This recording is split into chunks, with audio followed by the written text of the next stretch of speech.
అయింది. మొత్తానికి సునంద గారు ఊర్వశికి ఆదిత్యకి పెళ్లి చేయాలి, అది కాకుండా అంగరంగ వైభవంగా చేయాలి, ఈ పెళ్లి గురించి కొన్ని సంవత్సరాల పాటు చెప్పుకోవాలి అని చెప్పేసి ఆనందికి విడాకులు కాగితాల మీద సంతకం పెట్టించేసి మొత్తానికి ఊర్వశికి ఆదిత్యకి పెళ్లి ఏర్పాట్లు చేస్తుంది.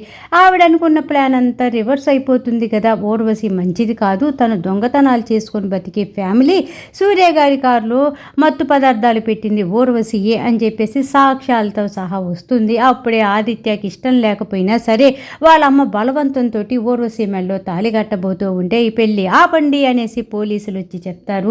పెళ్లి ఆగిపోతుంది. ఆదిత్య వెంటనే ఆనందికి అదే మండపం మీద ఇంకా చుట్టాలందరి మధ్యలో ఆనంది మెల్లో తాళి కడతాడు కదా, చాలా సంతోషపడిపోతూ ఉంటారనమాట ఆదిత్య ఆనంది. ఇంకా ఊహించకుండా వాళ్ళిద్దరికి అలా పెళ్లి జరగటం, వాళ్ళిద్దరు చాలా సంతోషంగా ఉంటారు. కాకపోతే జీవన సునంద మటుకు ఇంకా చాలా కోపంతో ఎవరి రూముల్లోకి వాళ్ళు వెళ్ళిపోతారు. ఈ ఊర్వశిని పోలీసులు తీసుకొని వెళ్ళిపోతూ ఉంటే విడాకులు ఇచ్చిన నీకు ఆదిత్య గారు కట్టిన తాళి ఎందుకే అని చెప్పేసి ఆనంది మెళ్ళలో తాళి తెంచేసిపోతుంది కదా. అప్పుడు ఆదిత్య చూస్తూ ఉంటాడు, ఆనంది ఏడుస్తూ ఉంటుంది. ఇంకా అప్పుడు వెంటనే ఆనందిని మండపం మీదకి తీసుకొని వెళ్ళి ఆదిత్య తాళి కట్టి చక్కగా పెళ్లి చేసుకొని జీవనాకి చెప్తాడనమాట. పద్ధతి ప్రకారం శాస్త్రోక్త పరంగా మాకు పెళ్లి జరగలేదన్నావు కదా, ఇప్పుడు పెళ్లి జరిగింది చూసావా జీవన అని చెప్పేసి ఇంకా అంతా జరిపిచ్చేస్తూ ఉంటారు. అంతా అలా జరిగిపోతుంది. మొత్తానికి ఊర్వశిని పోలీసులు ఎత్తుకెళ్ళిపోతారు. సునంద గారి ఇంటికి వెళ్ళిపోతారు. ఆదిత్యని ఆనందిని చైతన్య కారులో తీసుకొని ఇంటి దగ్గరికి వస్తారు. వాళ్ళిద్దరూ ఇంటికి రావడంతో శశికాంత్ గారు ఆనందానికి అవధులు ఉండవన్నమాట. కోడలు కొడుకు వచ్చారు, దిష్టి తీయాలి, వాళ్ళు పెళ్లి చేసుకొని వస్తున్నటువంటి కొత్త జంట కదా సునంద, ఉండు దిష్టి తీద్దాం అనేసి అమ్మ జీవన దిష్టికి సంబంధించిన ఏర్పాట్లు చెయ్యి అనేసి అంటే జీవన ఉలకదు పలకదు. ఈ జీవనకి అసలు ఆనంది అంటేనే ఇష్టం ఉండదు. అలాంటి జీవన దిష్టి ఎందుకు తీనిస్తుంది అనుకొని గబగబా ఇంకా శశికాంత్ గారు వెళ్తారు. కావాల్సిన దిష్టికి సంబంధించిన అన్నీ కూడా ప్లేట్లో పెట్టుకొని వస్తారు. ఈలోపు కొత్త జంట వస్తారు, గుమ్మల దగ్గర నిలబడతారు. సునంద అదుగో వచ్చేసారు దిష్టి తీ అనేసి అనగానే ఎవరికి దిష్టి తీయాలి, ఎందుకు తీయాలి, అసలు ఆ ఆనందిని నేను కోడలుగా కానీ అంగీకరించను, అలాంటిది నా ఇంట్లో అడుగు పెడుతూ ఉంటే నేను చూస్తూ ఉండాలా, పైగా దిష్టి తీసి ఇంట్లోకి ఆహ్వానించాలా, ఏం మాట్లాడుతున్నారు మీరు అనేసి ఆ దిష్టి ప్లేట్ అంతా కూడా ఎగిరిపోయేటట్టుగా ఒక గుద్దు గుద్దుతుంది. ఆ దిష్టికి సంబంధించిన మెటీరియల్ అంతా కింద పడుతుంది. ఆ ప్లేట్ వాళ్ళ తలగుండా వెనకబడుతుంది అన్నమాట.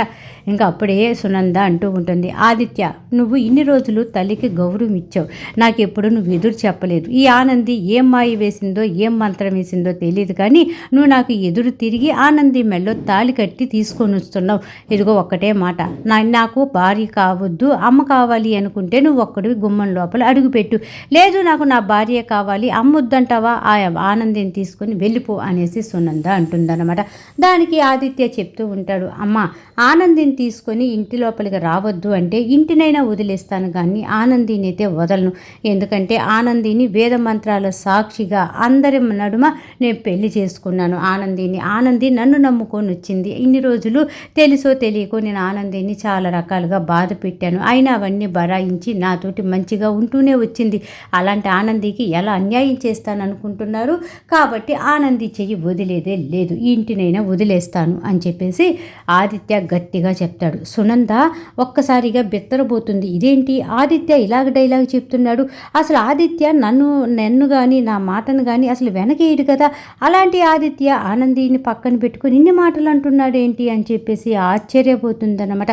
అది నువ్వేనా మాట్లాడేది అనేసి సునంద గారు ఆదిత్యతో అంటూ ఉంటే, అవునమ్మా నేనే మాట్లాడేది, చెప్తున్నాను కదా, ఆనందిని వద్దు అనుకుంటున్న వాళ్ళు నాకు వద్దు, ఆనంది అడుగు పెడితే వద్దు అనుకునే ఇల్లు నాకు వద్దు, నాకు ఆనందియే ముఖ్యం అని చెప్పేసి గట్టిగా చెప్తాడు. ఇంకా జీవన లెగుస్తుందన్నమాట, ఇదే నాకు కరెక్ట్ టైము, ఇప్పుడు ఇల్లు వీళ్ళిద్దరు వదిలిపెట్టి వెళ్తే మా అమ్మ వాళ్ళ ఇంటికి అంటే జ్యోతమ్మ సూర్యబాబు వాళ్ళ ఇంటికి వెళ్తారు, ఇంకా ఆనంది ఆదిత్య దగ్గరైపోతారు, జరిగిందంతా నిజం చెప్పేస్తుంది, నేను సొంత కూతుర్ని కాదు అని వాళ్ళకి తెలిసిపోతుంది, ఆనందియే జ్యోతమ్మ సూర్యబాబు సొంత కూతురని కూడా చెప్పేస్తుంది, కాబట్టి వాళ్ళు ఆనందిని దగ్గర చేసుకుంటారు, నన్ను దూరం పెట్టేస్తారు, ఇప్పుడు నేనే గట్టిగా ప్లాన్ చేయాలి అనేసి, ఓహో ఆనంది గట్టిగానే ప్లాన్ చేసినట్టున్నారు అంటున్నావే, ఎలాగైతే ఇల్లు వదిలిపెట్టి వెళ్ళిపోతే ఇంకా మా అమ్మ వాళ్ళ ఇంటికి వెళ్ళొచ్చు, మా అమ్మ ఎలాగో నేను సొంత కూతురులాగే చూసుకుంటుంది కదా, కాబట్టి ఆ ఇంట్లోనే ఉండొచ్చు, లేదంటే మా అమ్మ వాళ్ళు నీకు ఇల్లు అయినా కొనిస్తారనుకో, ఇంకా ఆ ఇంట్లో ఉండొచ్చు, వాళ్ళ ఆఫీసులో నీకు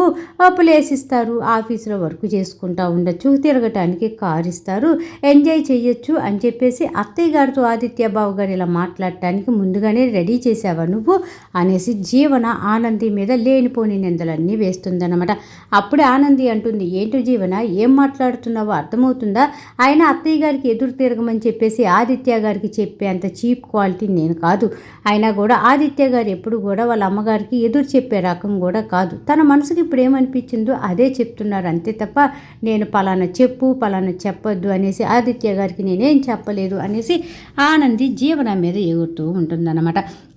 ఇంకా అప్పుడే సునంద గారు అంటూ ఉంటారు, ఏది ఏమైనా సరే ఆనందిని నేను కోడలుగా అంగీకరించను, నా ఇంటి పరువంతా కూడా తీసింది. ఆ రోజు శ్రీధన్ పెళ్లి విషయంలో మీడియా వాళ్ళకి ఫోన్ చేసి పలానా గుళ్ళో పెళ్లి జరుగుతుందని చెప్పేసి ఇన్ఫర్మేషన్ ఇచ్చి నా ఇంటి పరువంతా తీసింది, జనాల్లో నేను మొహనం ఎత్తుకొని తిరగకుండా చేసింది. అలాంటి ఆనందిని నా కోడలిగా దిష్టి తీసి మరీ ఆహ్వానించాలా, అస్సలు నా కంఠంలో ప్రాణం ఉండగా నేను ఆనందిని ఇంట్లోకి ఆహ్వానించను అనేసి గట్టిగా చెప్తుంది.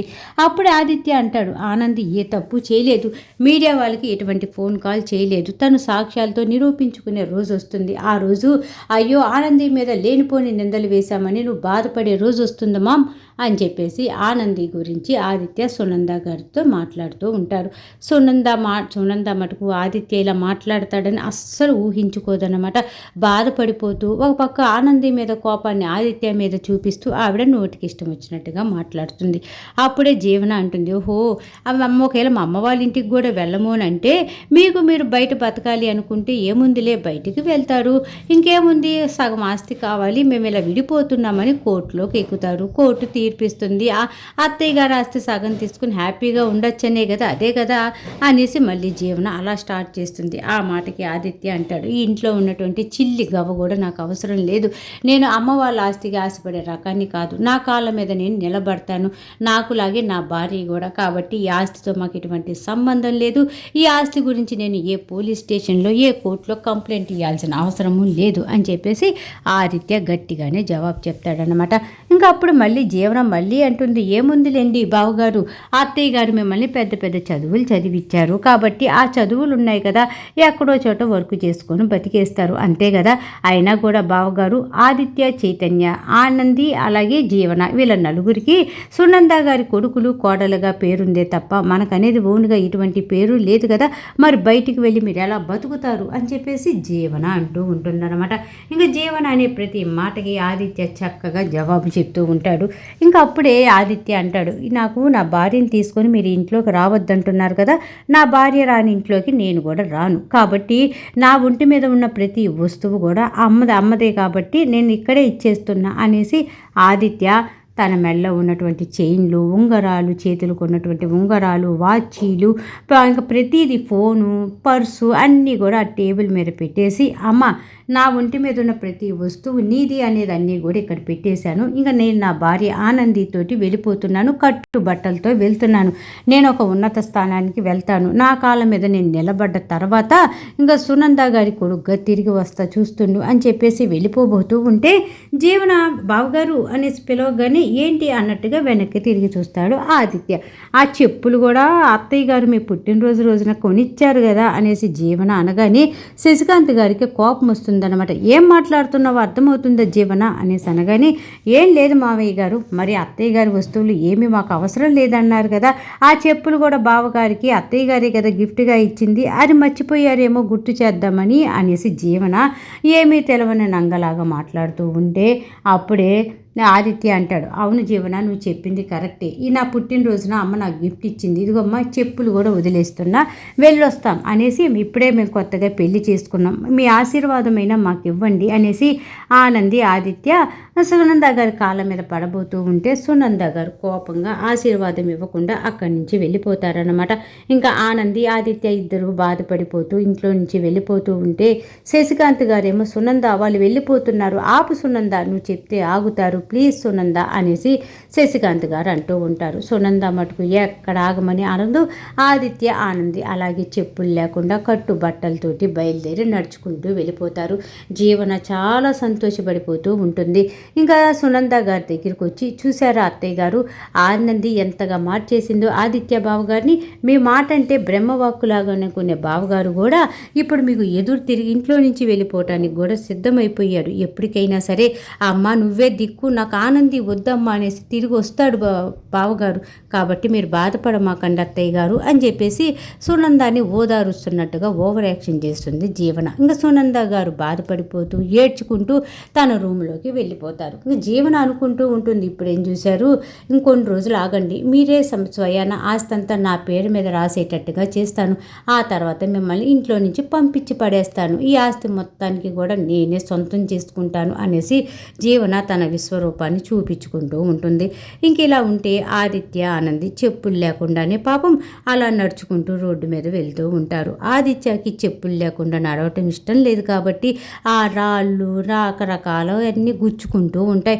అంతే బాధతోటి పాపం చెప్తే ఆనంది బాధపడుతుందేమోనని చెప్పేసి ఆనంది పక్కన అలాగే చేతిలో చెయ్యి వేసి నడుచుకుంటూ రోడ్డు మీద వెళ్తూ గుడి దగ్గరికి చేరుకుంటారన్నమాట. మొత్తానికి సునంద గారు బాధపడిపోతూ ఉంటే జీవన ఆనందపడిపోతూ ఉంటే ఆదిత్య ఆనంది ఇంట్లో నుంచి బయటకు వచ్చేస్తారు. మొత్తానికి ఈరోజు సీరియల్ ఎపిసోడ్ ఈ విధంగా జరిగిందండి. సీరియల్ బాగుంది, చక్కగా ఉంది, అర్థమైంది అనుకుంటే మర్చిపోకుండా నా ఛానల్ని లైక్ చేయండి, షేర్ చేయండి, సబ్స్క్రైబ్ చేసుకోండి. కింద బెల్ సింబల్ ఉంటుంది కదా, దాన్ని గట్టిగా ఒక బాదేసేయండి. రేపు రాబోయే ఎపిసోడ్లో మళ్ళీ కలుద్దాం. అంతవరకు ఉంటా మరి, బాయ్.